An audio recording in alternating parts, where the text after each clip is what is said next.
अस्सलाम वालेकुम। मेरा नाम कदस बट। इस वीडियो में आपके साथ मैं पिछले 24 घंटे की क्रिप्टो मार्केट की लेटेस्ट न्यूज़ अपडेट्स वगैरह शेयर करूंगा।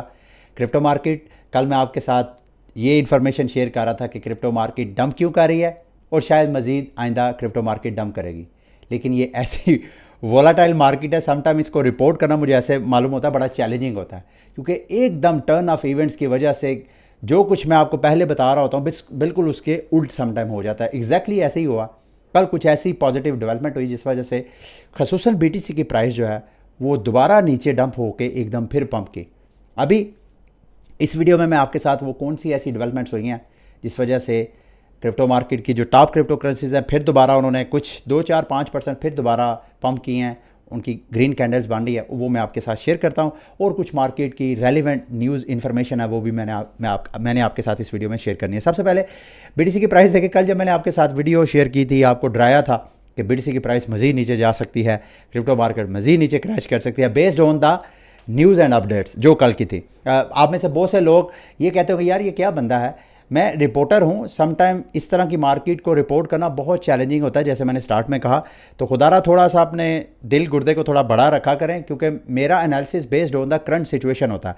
इस वक्त की जो करंट सिचुएशन है उसकी बेस पे बीटीसी की प्राइस जो है तकरीबन कल जब मैंने वीडियो रिकॉर्ड की थी उसके बाद कोई 28,000 कुछ 600 की प्राइस तक डंप की। उसके बाद अचानक कुछ ऐसी डेवलपमेंट हुई जो मैं अभी आपके साथ शेयर करता हूँ। बीटीसी की प्राइस फिर दोबारा जो अपनी रेजिस्टेंस है साइकोलॉजिकल 30,000 उसकी प्राइस को टच करके, जब मैं दोबारा वीडियो ये रिकॉर्ड कर रहा हूँ उस वक्त 29,000 तकरीबन $400 की प्राइस के ऊपर बीटीसी की प्राइस ट्रेड हो रही है। क्या वो डेवलपमेंट्स हैं वो मैं चाहता हूँ आपके साथ शेयर करूँ। सबसे पहली major development, MicroStrategy one of the top bitcoin whales कह लें, बिटकॉइन होल्डर्स कह लें या कारपोरेट्स कह लें, जो कि बिटकॉइन में सरमायाकारी जिसने की है। माइकल सेलर जो कि माइक्रो स्ट्रैटेजी के सीईओ हैं, उन्होंने एक ट्वीट शेयर की जिसमें उन्होंने कहा कि जुलाई के महीने में उन्होंने 467 बीटीसी एक्वायर की हैं जिसकी वैल्यू $14.4 मिलियन की बनती है। इनके पास जो माइक्रो स्ट्रैटेजी इनकी कंपनी है तकरीबन 1,52,800 बीटीसी हैं जो कि माइक्रो स्ट्रैटेजी के पास हैं।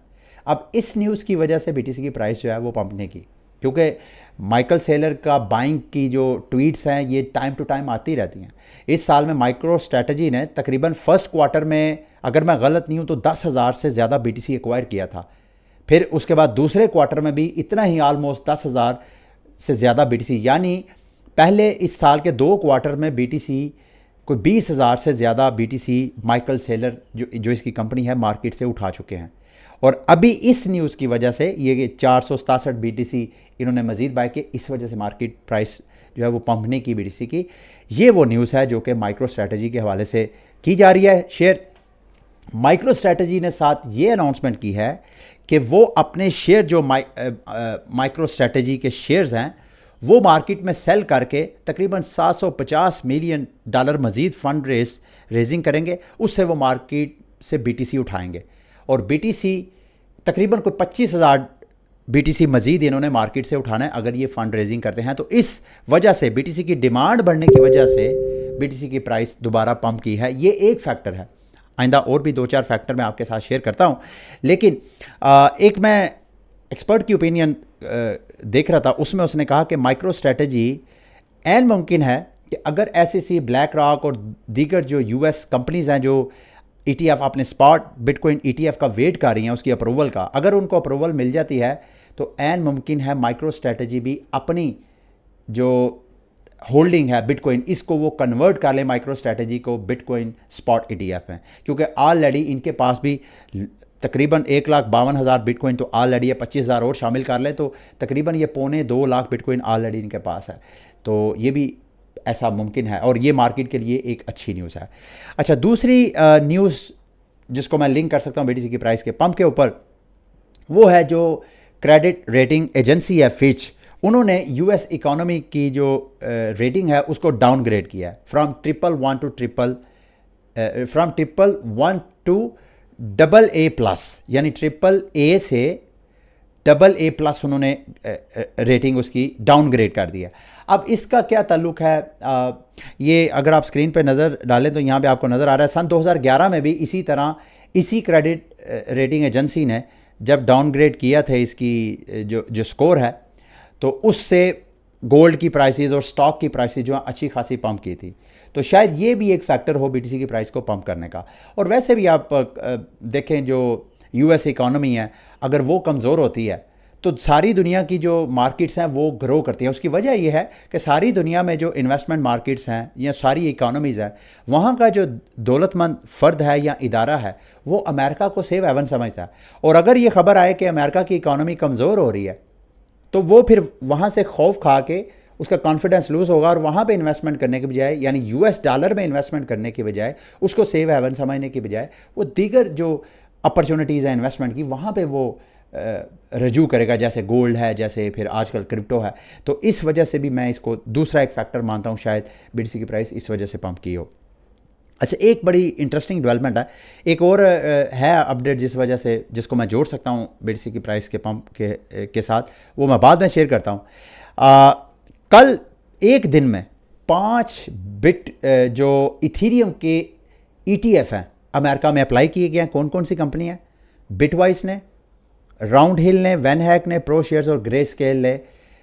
हम तो बिटकॉइन के स्पॉट ETF की बात करते हैं ना, ये इथीरियम के मेरा ख्याल है फ्यूचर ETF के लिए कल 5 एप्लीकेशंस गई हैं। मैं हैरान हूँ कि इसकी न्यूज़ की वजह से इथीरियम की प्राइस में कोई बहुत बड़ा पंप नहीं आया। शायद इसकी वजह यह है कि BTC की जो ETF है उसकी न्यूज़ की वजह से, इस वजह से BTC की प्राइस पंप की थी क्योंकि उसका जो ETF अप्लाई किया था वो ब्लैक रॉक ने किया था, जिसके पास ऑलमोस्ट $10 ट्रिलियन के एसेट्स हैं। तो ऐन मुमकिन है जैसे ये एकदम दोबारा ट्रेंड बनना है इथीरियम के ETF की एप्लीकेशंस का, ब्लैक रॉक भी ETF इसका अप्लाई कर दे, जिसके चांसेस मुझे कम लग रहे हैं। वैसे अगर ब्लैक रॉक भी इथीरियम का ETF या और US कंपनीज जो कि बिटकॉइन का स्पॉट ETF का इंतज़ार कर रही हैं, वो भी अगर इथीरियम की तरफ आती हैं तो ऐन मुमकिन है इथीरियम की प्राइस यहाँ से पंप करे। और ये अप्रूवल का तो ऐसा कोई मुझे नहीं लगता, इसके अप्रूवल के चांसेस कंपेयरिंग विद बिटकॉइन तो वो कम लग रहे हैं। शायद यही वजह है कि मार्केट जो है इस न्यूज़ को बाय नहीं कर रही है, इस वजह से इथीरियम की प्राइस आपको पंप नज़र नहीं आ रही है। बहरहाल आप इस हवाले से कोई अपनी ओपिनियन का इजहार करना चाहें तो मैं वेलकम करता हूँ। अच्छा, अगला फैक्टर जो मैं समझता हूँ मार्केट में एक थोड़ा सा एक पॉजिटिव ट्रेंड देने के लिए, वो ज़रूरी है मार्केट की रिकवरी के लिए। कल मैंने आपको कर फाइनेंस के हवाले से जो एक डेंजर था, एक अलार्म था, वो मैंने आपके साथ शेयर किया था। अब खबरें हैं कि वो अब जो डेंजर है आहिस्ता आहिस्ता आहिस्ता आहिस्ता मिनिमाइज़ होता जा रहा है। ये फाइनलाइज नहीं हुआ। कल की अपडेट और आज की अपडेट में ज़मीनों आसमान का फ़र्क है और कोई पता नहीं कल जब मैं दोबारा वीडियो रिकॉर्ड कर रहा हूँ उस वक्त सारी सिचुएशन अगेन चेंज हो जाए। अभी की लेटेस्ट सिचुएशन ये है कि कर फाइनेंस के जो फाउंडर हैं उनकी हेल्प के लिए मार्केट के जो बड़े बड़े प्लेयर हैं वो आ गए हैं। उन्होंने आके कर फाइनेंस का जो टोकन है CRV, वो कर फाइनेंस के फाउंडर से ख़रीदा है और बदले में उनको फंड्स दिए हैं। वो फंड्स कर फाइनेंस का फाउंडर लेके अपना उधार पे कर रहा है।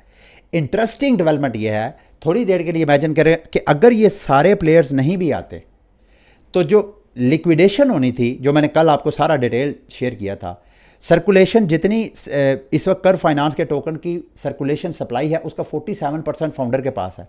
और अगर उसके डेट जो है वो लिक्विडेशन की तरफ जाता है तो मार्केट में उतनी लिक्विडिटी नहीं थी कि वो डेट जो है, वो जो लिक्विडेशन है उसको वो ऑब्जर्व कर लेता। दूसरे लफ्ज़ों में आपको समझाना ये चाह रहा हूँ कि एक बंदा जिसका कोलेटरल जो है, जो उधार देने वाला है, वो मार्केट में बेचना चाहता है लेकिन मार्केट में पैसा ही नहीं है, उसका कोई टोकन खरीद ही नहीं रहा, उसकी लिक्विडेशन वो प्रोसेस ही नहीं हो सकती। तो जब ये सिचुएशन आ जाए तो इसको बैड डेट बोलते हैं। बैड डेट का मतलब यह है वो कंपनी जिसने उधार दिया है उसको उधार वापस नहीं मिल रहा, यानी जितना उसने उधार दिया है उतना उसको रिकवरी नहीं हो रही, बावजूद इसके कि वो जो उसके पास गिरवी के तौर पे चीज़ पड़ी हुई है वो भी उसने मार्केट में बेच दी, इसके बावजूद उसका उधार पूरा नहीं। इसको बैड डेट बोलते हैं। इस बैड डेट की सिचुएशन में क्या होता है, इस सिचुएशन में जिसने उधार दिया होता है वो भी साथ साथ तबाह हो जाता है। तो इसको अगर कर फाइनेंस के साथ जोड़ा जाए तो अगर कर फाइनेंस में, जैसे मैंने आपको कल भी कहा था, इसको कोई मसला होता है तो सिर्फ कर फाइनेंस नहीं, ये जिस जगह से कर फाइनेंस के फाउंडर ने उधार लिया उन प्रोटोकॉल्स पे भी इफेक्ट आएगा। फिर उन प्रोटोकॉल ने भी, जाहिर बात है, सिर्फ कर फाइनेंस के फाउंडर को तो नहीं ना उधार दिया, तो मार्केट में एक अच्छा खासा इंपैक्ट आ सकता था। यही वजह कि मार्केट के प्लेयर्स ने अभी फ़िलहाल सपोर्ट किया है कर फाइनेंस के फाउंडर को। ये मुख्तलिफ वॉलेट्स हैं, इन सब वॉलेट्स की जस्ट इंसान ने भी किया है, फिर मार्केट के और क्रीम प्रोटोकॉल ने भी थोड़ा बहुत हेल्प आउट किया। ये सारे वो टोकन्स हैं। अब ये जितने यहाँ पे मैं आपको स्क्रीन पे नज़र आ रहे हैं जिन्होंने हेल्प आउट किया है कर फाइनेंस के फाउंडर के, इन सब ने जो कर्व की जो जिस प्राइस पे OTC डील्स हुई हैं ये सारी, यानी OTC डील का मतलब यह है कि इसका प्राइस के ऊपर कोई इम्पैक्ट नहीं है। ये इस तरह की डील है कि अगर इस तरह फंड ट्रांसफ़र हुए हैं तो उससे प्राइस पे कोई इम्पैक्ट नहीं हुआ। लेकिन जिस प्राइस पे इन्होंने ख़रीदा है वो प्राइस आपको वॉच करने की ज़रूरत है। 40 सेंट के ऊपर कहा जा रहा है कि ऑन एवरेज ये जितनी सेल की है फाउंडर ने, अपने टोकन सेल करके उनसे पैसे लिए और कर्ज वापस किया है, वो 40 सेंट पे किया है। और उसके बाद 40 सेंट से प्राइस फिर दोबारा पंप की, 62 सेंट पे गई, और अभी जब मैं वीडियो रिकॉर्ड कर रहा हूँ कर फाइनेंस की प्राइस फिर इस वक्त डंप करी है और 55 सेंट के ऊपर है। यानी ये ख़तरा अभी टला नहीं है। मैं इस वजह से कह रहा हूँ क्योंकि मैं ये कर फाइनेंस के फाउंडर के वॉलेट को वॉच कर रहा था। अभी भी इनके वॉलेट के ऊपर कर्जा है, जैसे कि आवे के ऊपर अभी भी इन्होंने जो कर्जा वापस करना है तकरीबन 52 मिलियन का USDT रिटर्न करना है और 6,000 ऑलमोस्ट USDC इन्होंने जो उधार वापस करना है। इसके अलावा एब्राकडेब्रा का भी इन्होंने 11 मिलियन डॉलर का रिटर्न जो लोन है वो वापस करना है। फिर उसके बाद फ्रैक्स फाइनेंस के ऊपर भी इन्होंने 9 मिलियन का जो है वो फ्रैक्स फाइनेंस का कल भी मैंने आपको बताया था, ये टाइम वेटेड जो है ये लैंडिंग प्रोटोकॉल है, तो मोस्ट प्रॉबेबली इसका ज़्यादा खतरा है। और मेरा ख्याल है ये जो कर फाइनेंस का फाउंडर है उसका फोकस भी यही है कि मैं सबसे पहले ये कर्जा वापस करूं। अभी मजीद वो स्ट्रगल कर रहा है। इसके अलावा इन्वर्स प्रोटोकॉल का भी इन्होंने पैसे देने हैं। फिर इसके अलावा सीलो के भी इन्होंने पैसे देने हैं तकरीबन $7,30,000। तो ये सारी जगह, तो ये अभी क्राइसिस टला नहीं है लेकिन मिनिमाइज फ़िलहाल हुआ है। लेट्स सी कि कल जब मैं आपके साथ वीडियो शेयर करूंगा तो उस वक्त की क्या डेवलपमेंट होगी। लेकिन कल मैंने जब आपके साथ न्यूज़ दी थी तो मैंने एक छोटी सी ट्रेड ली थी, CRV पे सेल ऑर्डर लिया था। प्राइस जैसे ही थोड़ा सा प्रॉफिट में गई, थोड़ा सा प्रॉफिट, ज़्यादा नहीं, तो मैंने अपनी ट्रेड जो है वो क्लोज़ कर दी। और इतफाक़ से जब मैंने क्लोज़ की तो घंटे 2 घंटे बाद प्राइस फिर एकदम शूट की, और अगर मैं ट्रेड ना क्लोज़ करता तो मुझे लॉस हो सकता था एट द टाइम। तो जब भी आपने CRV के ऊपर ट्रेड लेनी है तो प्लीज़, चूँकि ये एक डेवलपिंग सूरत हाल है, आपने रिस्क मैनेजमेंट को इग्नोर नहीं करना, ठीक है। अगली मार्केट की न्यूज़ ही लाइट कॉइन के हवाले से है। जब मैं वीडियो रिकॉर्ड कर रहा हूँ तो लाइट कॉइन की हाल्विंग को तकरीबन 1.5 घंटा रह गया। अब लाइट कॉइन की हाल्विंग जो है एक बहुत बड़ा मेजर इवेंट था। ये तीसरी लाइट कॉइन के ऊपर हाल्विंग है। ये चूँकि ये बिटकॉइन का एक फोर्क वर्जन है, तो जैसे बिटकॉइन में हाल्विंग होती है लाइट कॉइन में भी होती है। तो लाइट कॉइन की ये तीसरी हाल्विंग थी। पहली हाल्विंग में LTC की प्राइस 800% पंप की थी। दूसरी हाल्विंग में LTC की प्राइस तकरीबन 500% जो है वो पंप की थी। अभी ये जो हाल्विंग, तीसरी हाल्विंग जो कि अभी 1.5 घंटे में फाइनलाइज हो जाएगी ऑलमोस्ट, तो जो LTC की प्राइस है वो उतना ज़्यादा पंप नहीं की। इवन इसने अपने जो last time all time high है उसको भी टच नहीं किया। तो शायद उसकी वजह ओवरऑल जो क्रिप्टो मार्केट है, हम बेयर मार्केट के अंदर है। ग्लोबल जो लिक्विडिटी क्रंच है वो भी आपके सामने है। ग्लोबल रिसेशन की बातें की जा रही हैं, तो इस वजह से मार्केट में चूँकि पैसा है ही नहीं, इस वजह से हमें जो पिछले 2 हाल्विंग की वजह से जो पंप नज़र आया है, इस हाल्विंग में हमें वो नज़र नहीं आया। और मुझे नहीं लगता यहाँ से मैं बहुत बड़ा मेरे लिए सरप्राइज़ होगा कि अगर LTC की प्राइस यहाँ से दोबारा ये $100 को टच भी कर दिया। आई डोंट नो, करती है, जिसके चांसेस मुझे तो नहीं लग रहे, लेकिन अगर होता है तो मैं सरप्राइज़ होऊंगा, ठीक है। लास्ट में जी रेडियंट के हवाले से जो बंदा पार्टिसिपेट कर रहा था एयर ड्रॉप के हवाले से, इन्होंने पिछले दिनों एक कैंपेन चलाई थी। जिसने पार्टिसिपेट किया है वो यहाँ पे अपने आर्बिट्रम टोकन जो है वो क्लेम कर सकते हैं। मैं तो एलिजिबल नहीं था, इसका लिंक मैं वीडियो की डिस्क्रिप्शन में दे दूंगा। आप अपना वॉलेट कनेक्ट करके देख लें, अगर आप एलिजिबल हैं एयर ड्रॉप तो आप यहाँ पे एयर ड्रॉप क्लेम कर सकते हैं। जाते जाते टैको के एयर ड्रॉप के हवाले से मैंने ऑलरेडी एक बार वीडियो अपडेट की भी थी। अभी इनका जो टेस्ट नेट है वर्जन 3 इन्होंने लॉन्च किया है। तो मैं चाहता हूं कि बजाय इसके कि इस न्यूज़ बुलेटिन में आपके साथ एयर ड्रॉप की मैं बात करूं, बल्कि मैं एक डेडिकेटेड वीडियो बनाता हूं टैको के एयर ड्रॉप फार्मिंग के हवाले से। वो मैं अपने दूसरे चैनल जो क्रिप्टो 101 है उस पर एक डेडिकेटेड वीडियो बना के आपके साथ शेयर करूंगा। अगर आपने वो मेरा चैनल अभी भी सब्सक्राइब नहीं किया तो मैं आपको रिकमेंड करूंगा उसको सब्सक्राइब करें। उसका लिंक भी वीडियो के डिस्क्रिप्शन में भी आपको मिल जाएगा, और साथ साथ वीडियो के लास्ट में आपको मेरे उस चैनल की कुछ वीडियोस भी देखने को मिल जाएगी, ठीक है। ये थी आज की वीडियो। उम्मीद करता हूँ मेरी आज की वीडियो भी आपके लिए इन्फॉर्मेटिव रही होगी। अगली वीडियो तक के लिए मुझे इजाज़त दें। अल्लाह हाफिज़।